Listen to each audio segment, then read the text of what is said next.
Imagine this. You are at work, police knock on your door, they don't have a warrant, but they ask your wife, "Do you mind if we look inside that safe in the closet?" She panics, she wants to be helpful, and she says, "Sure. Did you just lose your Fourth Amendment rights?" I'm Rick Fletcher, a Florida criminal defense attorney. I have fought this exact scenario in court. Most people think consent allows police to search everything, but they're wrong. In this video, I'm going to explain how to legally bulletproof your safe. I'll break down the exclusive use rule from King v. State, expose the private agent trick police use to bypass warrants, and tell you a crazy story about a property manager who cracked a safe for the cops and why that case got dismissed. So let me tell you about a case I handled recently.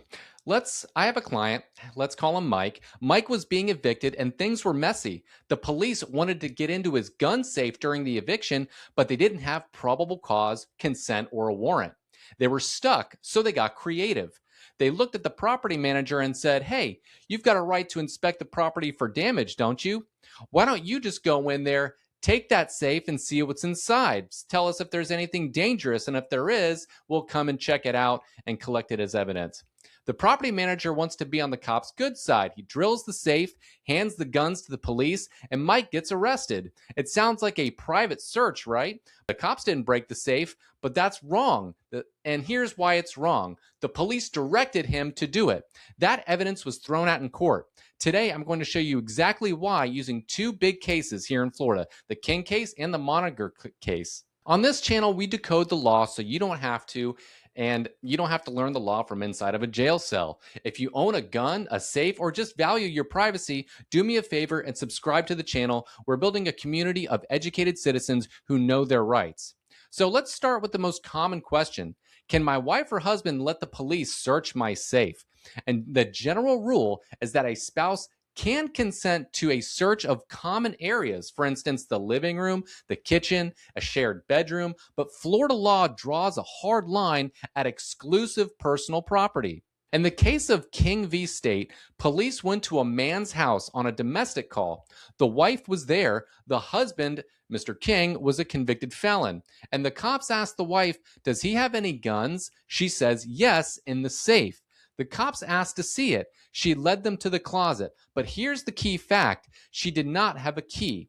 The officer took the safe, pried it open with the screwdriver, and found a gun. And here's what the court ruled.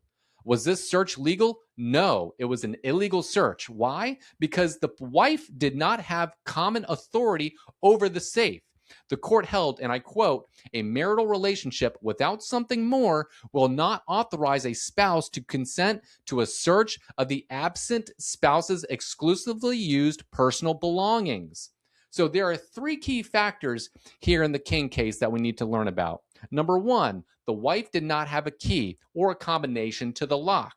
Number two, there was no mutual use shown by the prosecutor.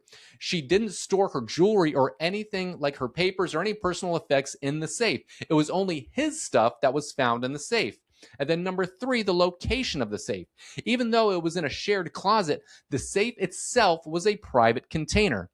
So what's the takeaway? If your spouse cannot open the safe and does not use the safe, she cannot legally let the police inside the safe. Now let's go back to that property manager story I was telling you about. What happens if the police don't search it themselves, but they hint that someone else should? This is called being an instrument of the state. And this doctrine pretty much says that if a private citizen searches your stuff, the Fourth Amendment usually doesn't apply. But if that citizen acts as an agent of the police, the search is illegal. In the State v. Moninger case, police were investigating a father for a crime against his daughter. They wanted evidence. It was a sexual case, so specifically they were looking for condoms from the bedroom trash can. They didn't have a warrant to get inside the house. Instead, they told the daughter, who was moving out, to go back inside, pack her things, and the detective said, "Hey, do you mind grabbing those condoms that were in the bathroom?" So she went in there, put them in a bag, gave it to the police, and the police used it as evidence. Now, how did the court rule? They suppressed the evidence. They ruled that the daughter was acting as an instrument of the state, and I quote, "The Fourth Amendment is implicated if the sole purpose of the private search is to further a government interest." So this is exactly why the property manager search in my client's case was illegal. The police cannot use a landlord, a roommate, or a maintenance man as a puppet to break into your safe when they don't have a warrant or your consent.